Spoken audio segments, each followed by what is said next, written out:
J'ai envoyé un texto à ma femme, ton amie est à ma porte, n'est-elle pas avec toi en ce moment? Elle a paniqué, ne la laisse pas entrer. Je n'ai pas écouté, et c'était la meilleure décision que j'aille jamais prise. S'il vous plaît, likez cette vidéo. J'ai vraiment besoin de votre soutien en ce moment. C'est la seule façon pour que cette histoire atteigne plus de gens. Merci beaucoup d'être ici avec moi et pour votre soutien. Le groupe est à la moitié d'une reprise de Sinatra quand je réalise que Tessa n'est pas là. Toit du Fulton Grand. La ville tout illuminée. Le bar en marbre noir accroche la lumière des lampes comme s'il était fier de lui. Brooke a une main sur mon coude, m'exhibant à une autre paire de personnes que je connais à peine. Les gars des sushis débitent le ton comme s'il s'agissait d'un concours. C'est lisse, coûteux, soigné, et il y a un vide là où Tessa devrait être. Je me penche vers Brooke. Tu as vu Tessa? Elle a dit qu'elle venait. Ses yeux ne brillent pas et ne se plissent pas. Ils tombent comme si le sol s'était ouvert. Pas de l'irritation. De la panique. Elle retourne son visage vers le couple et sourit encore plus grand. On se rattrapera, Brenda, dit-elle, m'éloignant déjà. Je pêche mon téléphone dans ma veste. Je vais juste l'appeler. Peut-être qu'elle. La main de Brooke jaillit.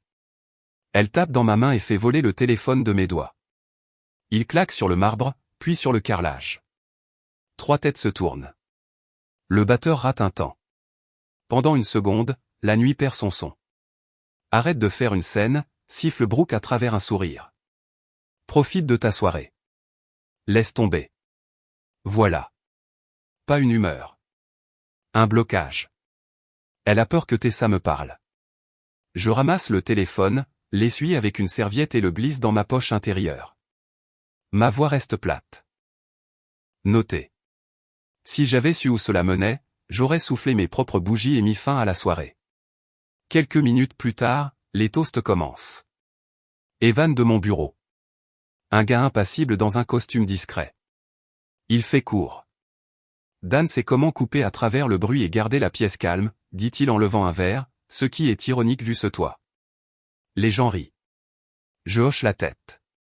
Brooke prend le micro du chef d'orchestre comme si elle possédait l'air. À mon mari. Elle dit, tout le monde sait que Dan Ward est stable. Il construit des choses réelles. Il est fiable et il déteste l'attention, c'est pourquoi j'ai organisé ce grand truc public. Rire au bon moment.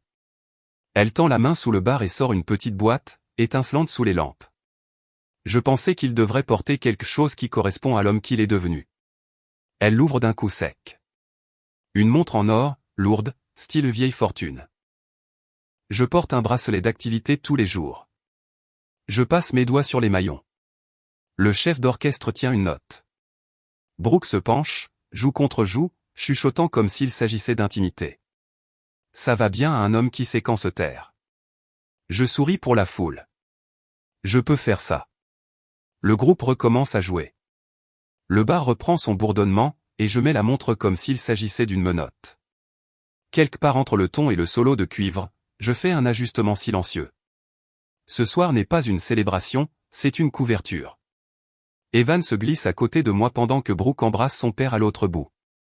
Richard Kane, cheveux argentés polis, un investisseur qui parle comme s'il écrivait les règles. Evan garde sa voix basse. Ça va, demande-t-il. Je vais très bien, je lui dis. Le truc du téléphone. On en parle lundi. Reçu. Il s'éloigne. Je prends des photos, fais de petites blagues, remercie les gens. Je regarde Brooke ignorer les questions de ma mère sur Tessa avec un vague geste de la main. Migraine. Je la regarde se maintenir entre moi et tout chemin vers la vérité. La montre ressemble à un couvercle. En descendant dans l'ascenseur privé, juste nous deux. Brooke regarde notre reflet. Montre de grand garçon, dit-elle. Il est temps d'agir comme l'homme que tu as l'air d'être. J'aime bien l'ancienne. Bien sûr. Tu aimes les routines. C'est un coup de pouce. Les coups de pouce n'impliquent généralement pas de faire tomber des objets de ma main. Elle expire comme si elle était épuisée par mon ton. De rien pour ta fête. Je t'ai remercié 12 fois. Je ne t'ai pas remercié pour la partie où tu as essayé de m'empêcher d'appeler ta meilleure amie. C'est dramatique. C'était ma soirée. Ouais, Je réponds, les yeux sur notre reflet. Ça l'était vraiment. 3 jours plus tard, Brooke fait rouler une valise cabine à travers l'entrée. Lunettes de soleil, sandales, un SMS blagueur à son groupe de discussion sur le soleil. Voyage entre filles, gazouille TL, m'embrassant sur la joue et laissant une empreinte de gloss que j'essuie avec un essuie-tout. Combien de temps? 3 nuits, peut-être 4. Ne touche pas au thermostat. Je le règle où j'aime. Bien sûr. J'ai laissé des repas dans le frigo si tu as la flemme. Elle sourit comme si je devais être reconnaissant. Je me débrouillerai. Elle est partie avec une traînée de parfum d'agrumes et le claquement du coffre d'un VTC. Je fais du café, réponds à quelques emails et appelle enfin Tessa. Ça tombe directement sur la messagerie. Je t'envoie un SMS. C'est bon. Pas de réponse. Je marche jusqu'à la salle de sport, cours 8 km et lance une machine de serviettes. C'est calme d'une manière qui devrait être paisible et ne l'est pas, sonnette à 20h. Sur l'écran, Tessa. Sweat à capuche, cheveux tirés en arrière, yeux en guerre avec le reste de son visage. J'appuie sur accepter. Avant d'ouvrir, j'appelle Brooke. Ton amie est à la porte, je lui dis. Je croyais qu'elle était avec vous. La voix qui répond n'est pas celle des vacances. Ne la laisse pas entrer. Dis-lui de partir. Je suis sérieuse, Dan. C'est une réaction forte. Elle n'est pas stable. Elle va inventer des choses. Je suis sérieuse. Ferme la porte. Notez. Je raccroche et j'ouvre. Tessa passe devant moi comme si le couloir était brûlant. Elle sent comme la pluie qui n'a pas encore commencé. Elle fouille dans son sac, les mains tremblant juste assez pour attraper la lumière. Elle a essayé de me mettre ça sur le dos, dit Tessa. Elle a dit que j'étais la raison pour laquelle elle annule les plans, que je suis obsédé. Que je veux tout gâcher. Puis elle m'a bloqué, alors je suis venu ici. Elle me tend son téléphone. Fil de discussion après fil de discussion, capture d'écran des mots de Brooke, la voix de Brooke. Contente d'elle-même. Logistique. Il n'en a aucune idée. Le voyage entre filles et ma fenêtre. La montre va le faire taire. Des noms que je reconnais et quelques-uns que je ne connais pas. Des dates qui s'alignent avec des dîners de travail soudains et des réunions tardives. Jouer sur les options, un ton comme si elle commentait un match. Je m'assois à la table. Tessa fait les 100 pas en tirant sur sa manche. Je lui ai dit de ne pas faire ça. Je lui ai dit qu'elle allait tout gâcher. Elle a dit qu'elle gérait. Puis elle a essayé de faire de moi la méchante. Elle a dit que si jamais tu demandais, rejette la faute sur moi. Non, tu devrais savoir. Tu as bien fait, je lui dis. Je fais défiler. Mon visage reste d'un bloc. Tessa s'arrête, pointe un mémo vocal. Joue ça. La voix de Brooke, décontractée et joyeuse comme n'importe quel jour. Il joue encore au mari pendant que je joue sur les options. Elle rit. Il déteste l'attention. La montre fait taire les questions. Il sera occupé à s'admirer. Un autre mémo. Palm Springs est clean. 4 jours, c'est suffisant. Tessa appuie ses paumes sur le dossier d'une chaise. Je suis désolé. Je regarde la table, son téléphone, la façon dont la montre accroche les lumières de la cuisine. Je me suis réveillé. Elle tressaille comme si j'avais giflé l'air. Qu'est-ce que tu veux que je fasse? Rien. Tu as fait assez. Je lui rends le téléphone. Rentre chez toi, Tessa. Si elle te contacte, ignore-la. Et merci. Elle va déformer ça, dit Tessa. Elle dira que je suis jalouse. Peu importe ce qu'elle te lance, c'est de la projection. Elle peut lancer. Mon camp ne bouge pas. Tessa fait un pas vers la porte, puis se retourne. Tu as été bon pour elle. Tu ne mérites pas ça.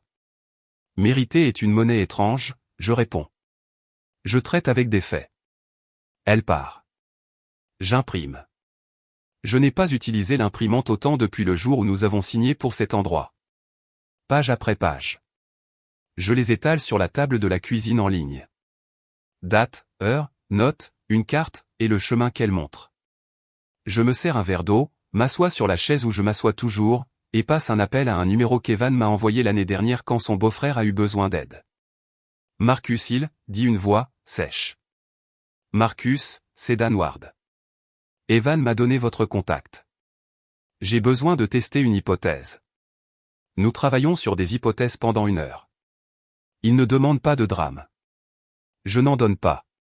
Il me dit ce qui est nécessaire et ce qui ne l'est pas, ce qui est du bruit, ce qui est utile.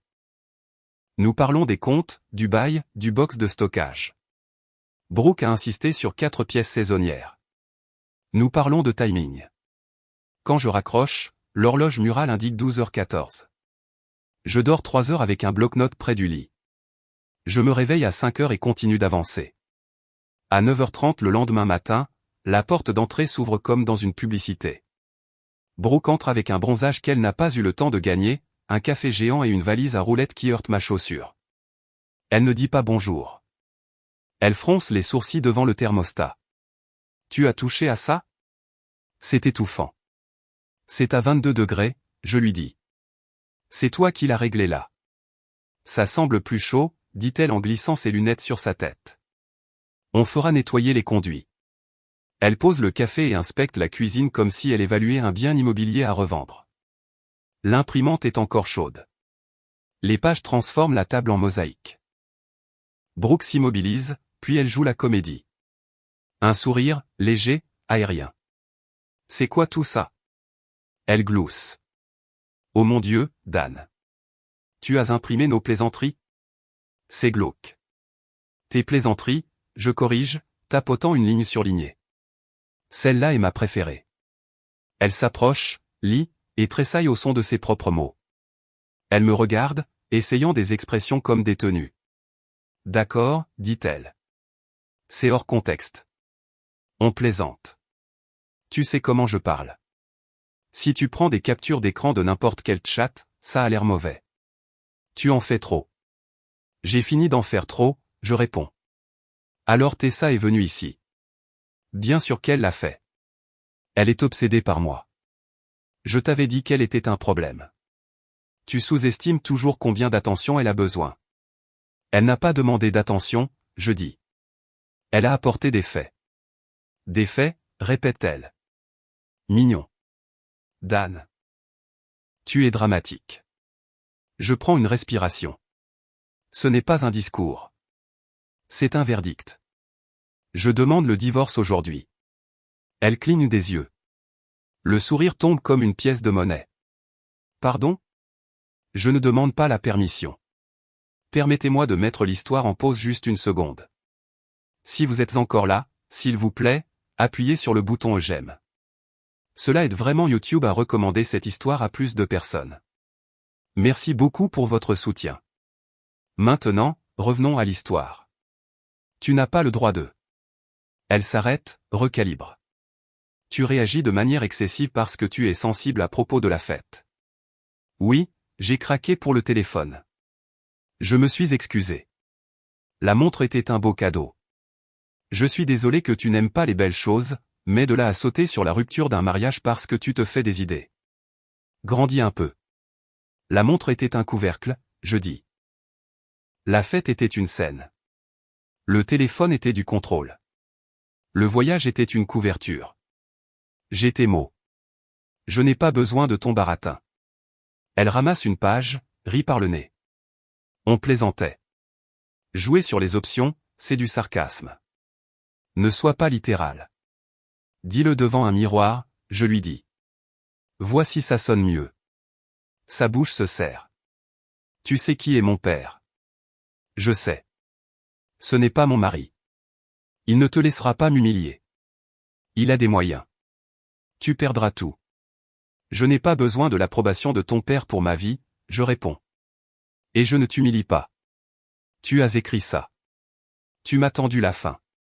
Ses mains se crispent sur la page. On peut arranger ça, dit-elle. Asseyons-nous avec Richard. Obtenons des conseils.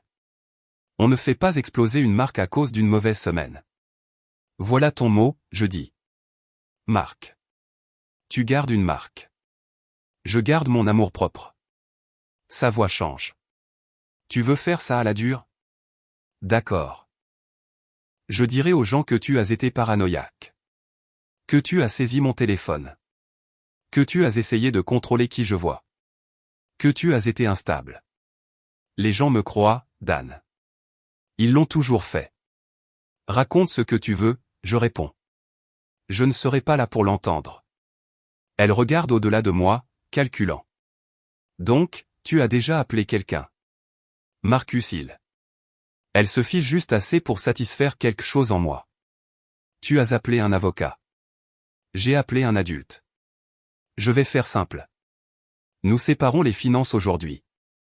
La carte commune s'arrête à midi. J'ai déplacé mes dépôts personnels hier. Je vais rester au loft sur les pendant quelques semaines. Tu peux rester ici pendant que tu trouves ta prochaine adresse. J'annule le gala de charité la semaine prochaine. Si quelqu'un demande, on prend de l'espace. Tu n'annules pas le gala, claque TL. Richard tient une table. Alors j'annule mon siège. Tu peux lui dire que tu as trouvé quelqu'un de plus conforme à la marque. Tu ne vas pas torpiller. Je retire mon visage de ta brochure. Elle essaie d'attraper la montre à mon poignet. Donne-moi ça. Je recule. Non, c'était un cadeau. C'est un symbole, je lui dis. Je la détache et la pose sur la table entre les pages comme une pièce à la caisse. Trop lourd pour moi. L'air devient dur. Elle regarde la montre, puis moi. C'est un caprice. C'est une décision. Elle inspire, expire, puis le pivot, l'adoucissement. Elle s'approche, pose sa main sur ma poitrine comme si elle avait été là tout le temps. Et, murmure-t-elle. On a été tendu. C'est de ma faute. J'en ai trop pris. Je voulais que ton anniversaire soit parfait. J'ai poussé. Je peux dire que je suis désolé sans qualificatif. D'accord, on peut recalibrer. Pas de voyage entre filles, pas de grande fête, juste nous pour un moment. Dîner à la maison. Je rangerai le téléphone. Je ferai ton poulet préféré. On ne parlera pas de mon père. Juste toi et moi. Ça marcherait pour la plupart des gens. Ça marche presque pour moi. Presque. Je la contourne, ramasse la boîte de la montre et la ferme. Merci pour le script, je dis. J'avance quand même. Sa main tombe. Elle regarde à nouveau les pages, c'est que j'ai passé le point où le ton arrange quoi que ce soit et passe à la pression. Tu sors maintenant, tu es fini dans cette ville, dit-elle. Richard passera des appels. Des portes se fermeront. Je construis des portes. Ne m'intimide pas. Son visage fait un petit rire en colère. Tu penses que tu es spécial? Non, je réponds. Juste fini. Je la laisse avec une cuisine qui ressemble à un laboratoire criminel et une montre qui ne retournera pas à mon poignet. Dans la chambre, j'emballe dans un sac de sport, jeans, chemise, articles de toilette. Dans le placard, je prends mes chaussures de course. Elle regarde depuis l'encadrement de la porte. Tu fais vraiment ça, dit-elle comme si l'étonnement était une dernière tactique. Tu l'as déjà fait. En sortant, je prends la photo de mariage encadrée sur la console et la pose face contre terre. Pas dramatique, pratique. Je ne veux pas que le verre me lance un regard quand je reviendrai chercher le courrier. En bas dans la rue, le jour sent comme si quelqu'un avait fait pleuvoir 2 pâtés de maison plus loin. Je conduis jusqu'au loft près de la rivière que j'utilise pour le débordement de travail. Briques apparentes. Pas d'excuses. Je change le code de la porte. J'envoie un SMS à Evan. Besoin d'un service. Confidentialité. Il répond avec un pouce levé et une heure. Je passe l'après-midi à boucler les boucles. La carte commune en pause. Le compte des services publics divisé. Les albums cloud sauvegardés dans un coffre-fort qu'elle ne peut pas voir. Je planifie une visite avec Marcus pour 14 heures. J'envoie un email à quelques clients concernant un changement temporaire de disponibilité. Rien de dramatique. J'envoie un seul message à mes parents, je prends de l'espace. J'appellerai ce soir. Pas de détails. À 14 heures, j'entre dans le bureau de Marcus. Moquette neutre, bloc-notes, une secrétaire qui a l'air d'avoir tout vu et choisi de ne rien voir. Marcus me serre la main. Formalisons, dit-il. Propre et rapide, je lui dis. Je n'ai pas besoin d'un tour d'honneur. J'ai besoin d'une sortie propre. Nous commencerons par une déclaration d'intention, dit-il. Vous avez déjà séparé les fonds? Oui. Bien. Gardez la communication par écrit. Pas de discours, pas d'accusation, des faits, de la logistique. Je peux faire ça. Il décrit les étapes. Il me dit quoi ne pas poster, quoi ne pas dire. Il demande s'il y a une hostilité domestique. Verbal, je réponds. Manque de respect public. Il coche des cases. Il est tout calme. Je fais des chèques. Ce n'est pas amusant, mais c'est facile. La clarté est toujours facile une fois qu'on s'engage. Quand je pars, Evan attend dans le hall. Il étudie mon visage. Elle a cassé quelque chose, dit-il. Et j'ai fini de réparer. De quoi as-tu besoin? Lundi, on divise les équipes sur le projet Benson. Tu gardes l'externe. Je passe en interne. Aussi, si mon nom est sur quoi que ce soit lié aux cartes avec ton happy hour du vendredi, enlève-le pour l'instant. Ligne claire. Fait, dit-il. Tu veux que je vienne chez toi ce soir? Ça va. Il hoche la tête. Pour ce que ça vaut, le week-end dernier, j'ai vu le truc du téléphone. On ne fait pas ça à un partenaire. C'était mon premier signal clair, je lui dis. Ça m'a pris 3 jours. Toujours plus rapide que la plupart. Sur le chemin du retour au loft, mon téléphone vibre avec un message de Brooke. Une photo de la montre sur le comptoir de la cuisine à côté d'une note manuscrite. Je suis désolé. Rentre à la maison. On peut parler ce soir. Je ferai le dîner. S'il te plaît. À mi-chemin. Elle peut faire la douce si ça lui redonne sa position. J'envoie une réponse propre. Je ne rentrerai pas ce soir. S'il te plaît, envoie tout ce qui est important par email. À 18h, ma voisine de palier, Madame Alvarez, frappe à la porte du loft. Elle a 80 ans si elle a un jour, avec l'habitude d'arroser les plantes qu'elle pense que j'ai négligées. Je vous ai entendu bouger, dit-elle. Vous ne restez jamais ici. Vous êtes malade? Juste du travail tardif pour un moment. Elle plisse les yeux. Vous voulez que je nourrisse le chat? Je n'ai pas de chat. Vous devriez en prendre un. Compagnie tranquille. Je vais y penser, je lui dis et je le pense. Cette nuit-là, Brooke appelle. Je laisse aller sur la messagerie. Elle envoie un nouveau SMS. Je suis devant le loft. Laisse-moi monter. Je ne lui ouvre pas 10 minutes plus tard, un bruit à la poignée de la porte, puis un coup. J'ouvre une fente. Elle se tient là avec un plat à gratin et des yeux trop grands. Tu fais vraiment le truc du changement de code, dit-elle. Limite, je réponds. Elle soulève le plat. J'ai apporté le dîner. Ton préféré. Je peux entrer? Non. Tu ne vas même pas me laisser m'excuser? Tu l'as déjà fait, je dis. Tu pensais que les excuses étaient une monnaie d'échange. Elle n'a pas cours ici. Elle expire de frustration. Tu n'es pas obligé d'être cruel. Ce n'est pas de la cruauté, je lui dis. C'est un adulte qui dit non. Elle pose le plat sur la table du couloir comme si elle faisait une offrande. Bien, une question. Qu'est-ce que tu veux que je fasse pour réparer ça? Rien, je réponds. C'est ça le point. Sa bouche travaille comme si le mot était nouveau. Donc, tu préfères tout jeter plutôt que d'accepter que parfois les gens parlent trop et passent à autre chose? Tu n'es pas passé à autre chose, je lui dis. Tu as contourné le problème. Tu as construit un système. Elle lève une épaule. Tout le monde gère le public et le privé. Alors gère ton public sans moi. Je commence à fermer la porte. Elle coince une main. On a le gala la semaine prochaine. Les gens vont demander. Tu diras que je suis malade. Ça me fait paraître. Trouve une autre phrase. Tu es rapide. Elle retire brusquement sa main. Je ne serai pas celle qui a l'air faible. Ce n'est pas ma mission. Elle me fixe comme si elle pouvait me forcer à reprendre ma place par la volonté. Quand elle voit que cette ruse échoue, sa voix devient tremblante. Je ne veux pas te perdre, chuchote-t-elle. Voilà. La deuxième illusion. Trop de douceur. Trop tard. Je pose ma paume sur la porte.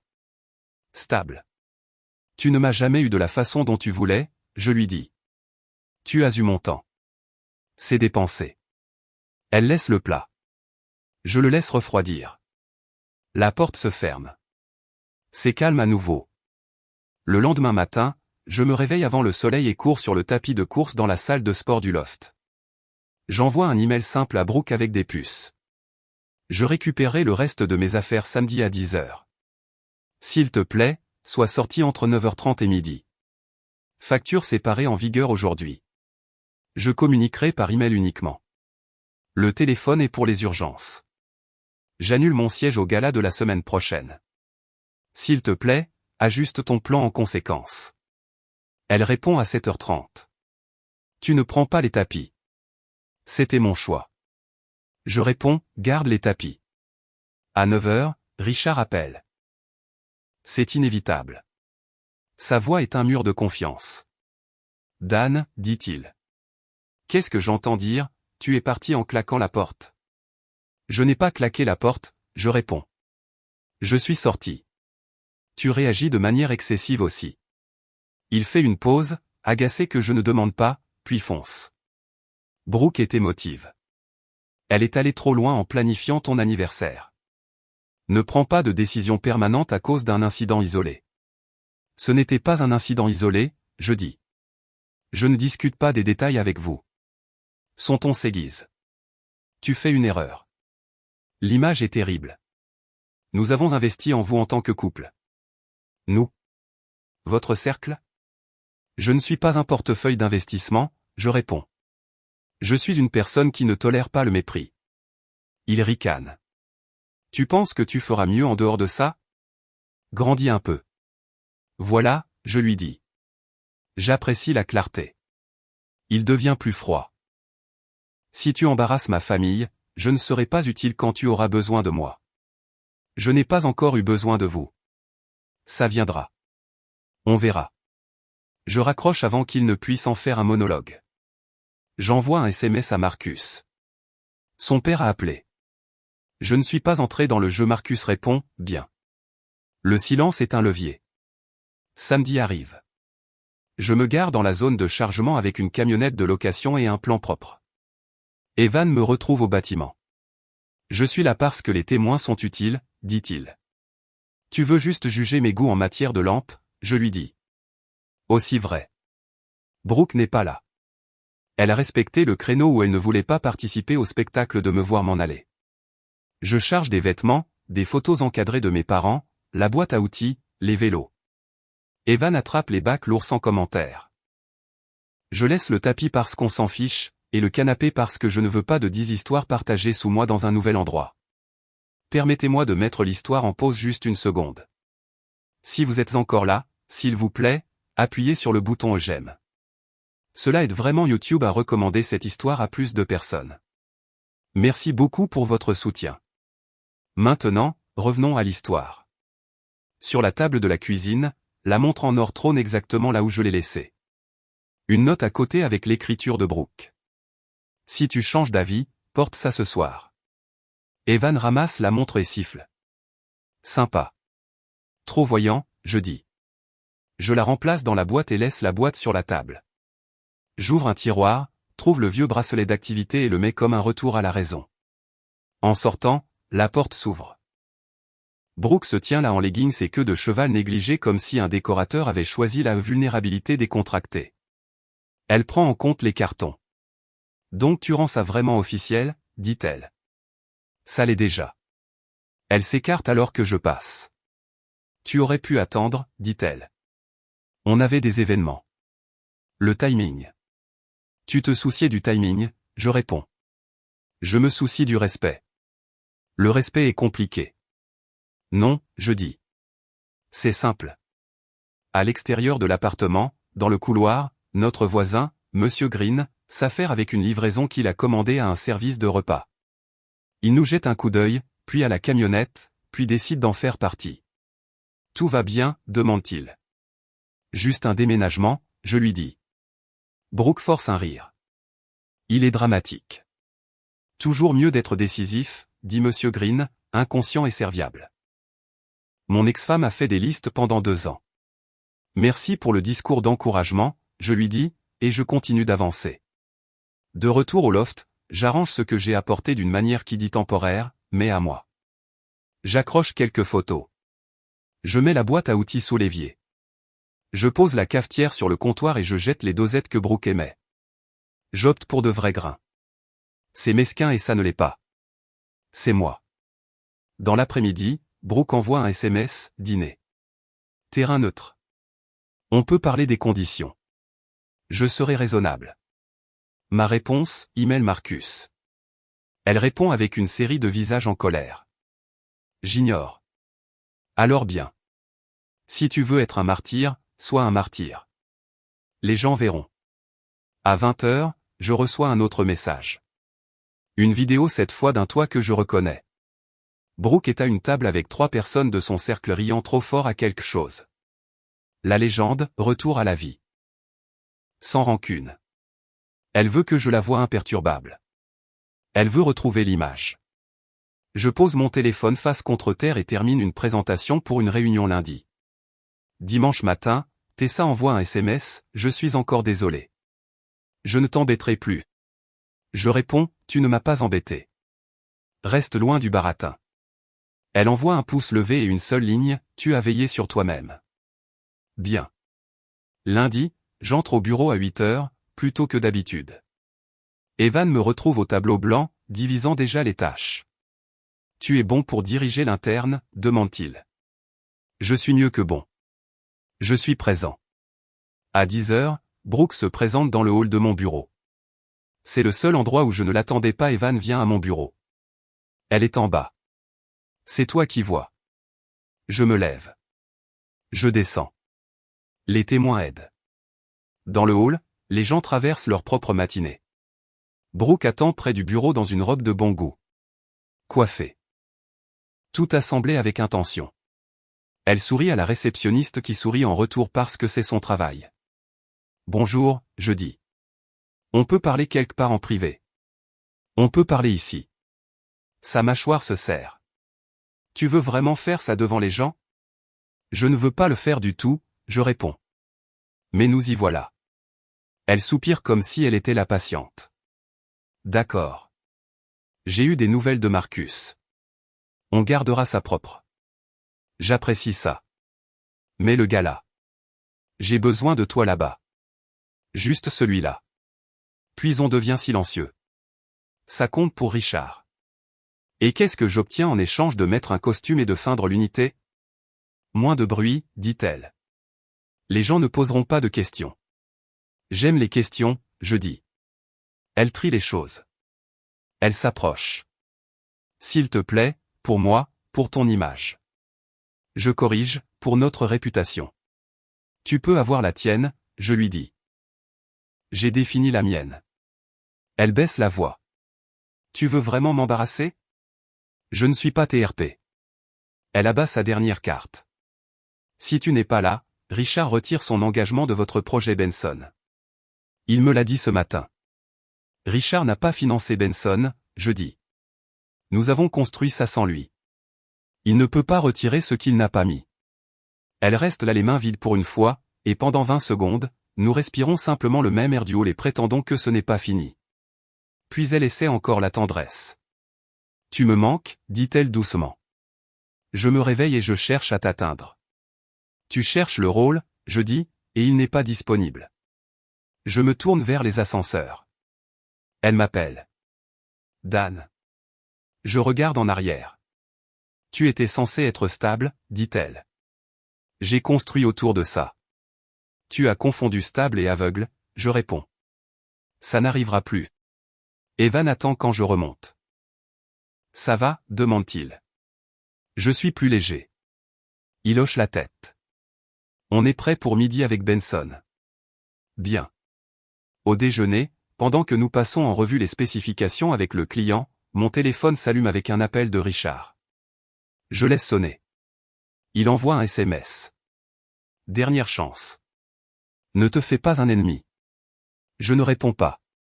Je mets le téléphone dans un tiroir. La réunion se passe bien. Le travail est propre quand on sort le drame des tuyaux. Le jeudi, les papiers sont signés et le processus est en marche. Marcus envoie des échéanciers par email. Les emails de Brooke sont secs maintenant. Puce et date. Plus de douceur vacillante. Pas de colère fraîche. Juste de la logistique. Je respecte la logistique. C'est honnête. Vendredi, je m'arrête à l'appartement pour récupérer le courrier qui n'a pas encore été transféré. Brooke est assise à l'îlot de cuisine avec un tableur ouvert. Elle ne se lève pas. « Tu as oublié les céramiques que ta sœur a faites, dit-elle, hochant la tête vers un carton. Je vais les prendre. Elle regarde la table nue maintenant à l'exception d'un vase et d'un anneau là où la boîte de la montre était samedi. Tu as laissé la montre. Ce n'était pas la mienne, je dis. C'était. C'était un message, je réponds. Je l'ai lu. Elle frotte ses tempes comme si elle était fatiguée que j'interprète les choses. Tu sais, si tu m'avais demandé pourquoi j'ai fait la fête comme je l'ai faite, tu aurais raconté une histoire, je dis. J'en ai fini avec les histoires du soir. Elle rit sans humour. Profite de ta tête de moine.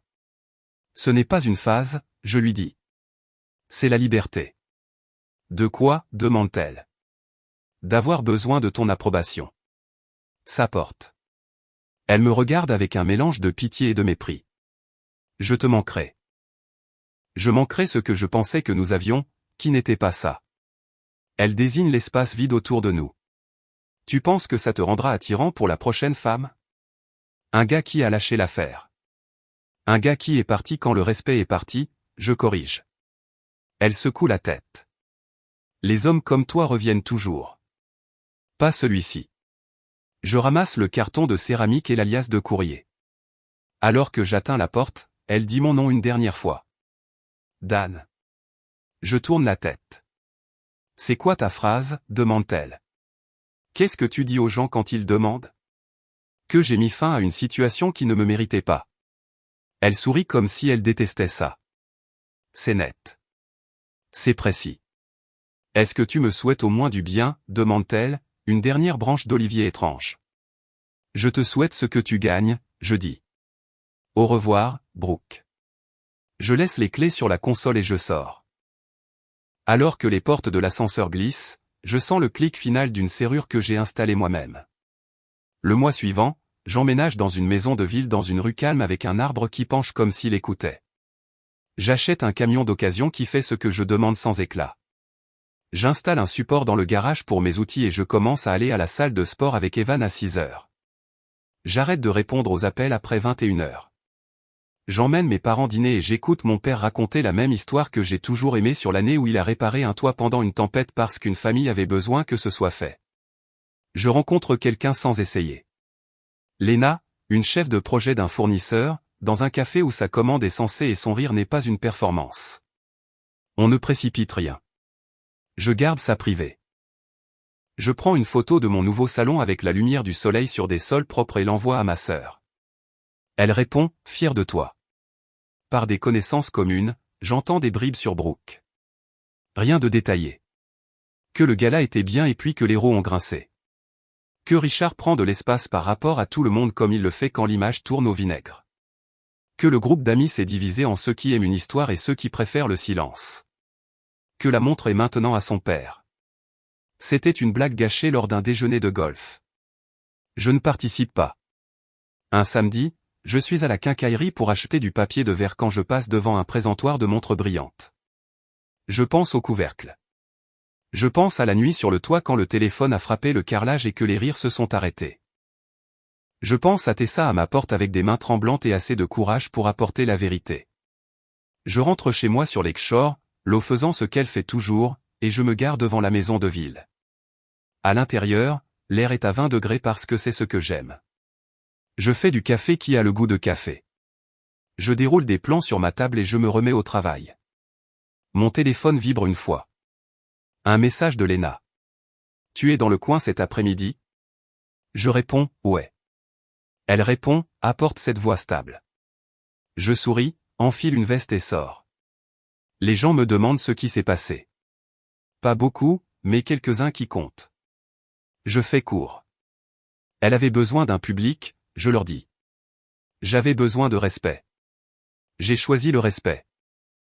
Et s'ils insistent, J'ajoute une ligne qui couvre le chapitre de clôture, le cadeau, la fête, le toit, la montre, le voyage, les SMS, la cuisine, la porte, le hall et le dernier mot. Je ne reste pas là où on me gère.